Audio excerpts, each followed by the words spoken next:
Merci. Ultime orateur inscrit, Madame Massonneau a la parole.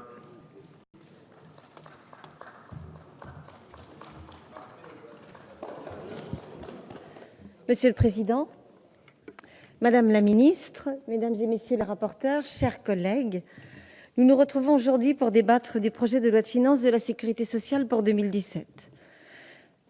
Dernière de la mandature, cette loi vient mettre un point final à la volonté ambitieuse impulsée par Marisol Touraine en 2012, volonté de rééquilibrer les comptes d'une sécurité sociale largement déficitaire et dont l'avenir était alors incertain. Cette ambition gouvernementale, l'ensemble des parlementaires de gauche l'a souhaitée et accompagnée depuis maintenant 5 ans pour que le résultat soit au rendez-vous, et il l'est. Les chiffres sont éloquents et ne devraient donner lieu à aucune bataille politicienne. Je ne vais pas y revenir, de nombreux collègues l'ont fait avant moi. Le constat est clair et sans appel. La gauche a permis le retour à l'équilibre de la sécurité sociale. Mais nous ne pouvons pas résumer la sécurité sociale aux chiffres, si positifs soient-ils. Car la sécurité sociale ne peut pas et ne doit pas se réduire à de simples exercices comptables. Ces derniers sont nécessaires pour assurer la pérennité du système, mais ils sont un moyen et pas une fin.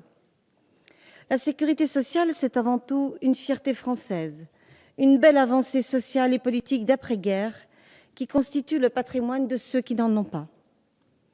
On nous parle beaucoup en ce moment de l'identité nationale. Eh bien, la sécurité sociale est au cœur de l'identité nationale. Tout l'intérêt de ce système réside justement dans sa capacité à regarder avec honnêteté la réalité quotidienne des Françaises et des Français.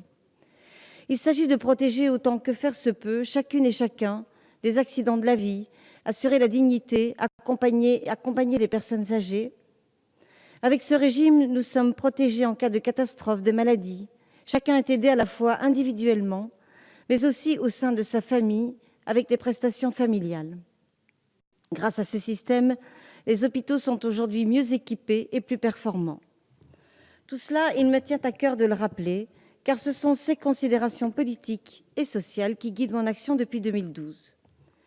Outre les chiffres qui ont été rappelés par plusieurs de mes collègues, je pense donc nécessaire de revenir sur certaines avancées du projet de loi de finances de la Sécurité sociale pour 2017.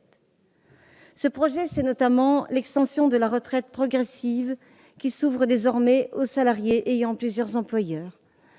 De nouvelles mesures pour lutter contre le travail illégal, par exemple les travailleurs détachés. Des efforts supplémentaires pour le Fonds de solidarité vieillesse. La création de l'Agence de recouvrement des pensions alimentaires qui garantit en temps et en heure le paiement des prestations. L'amélioration des soins dentaires en lançant un plan pluriannuel pour l'accessibilité à ces soins qui va permettre de diminuer le reste à charge des patients. Le renforcement des droits des salariés précaires qui permet notamment aux saisonniers de bénéficier d'une couverture maladie continue. L'évolution du financement de nouvelles mesures qui va permettre de nouvelles mesures de renforcement de la prévention. En matière de lutte contre le VIH, la diffusion dans les CEGIDD des autotests, des traitements post-exposition du VIH et de l'hépatite B et des traitements pré-exposition du VIH. La généralisation du dépistage organisé du cancer du col de l'utérus.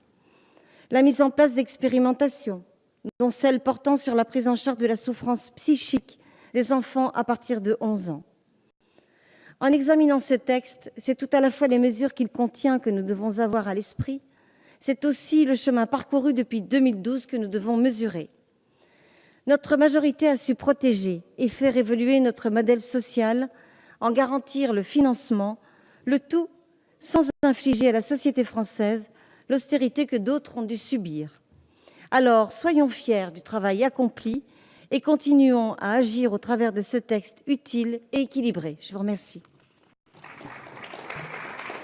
Merci, ma chère collègue. La discussion générale est close. Prochaine séance demain à 15 h. Questions au gouvernement. Suite du projet de loi de financement de la sécurité sociale pour 2017. La séance est levée.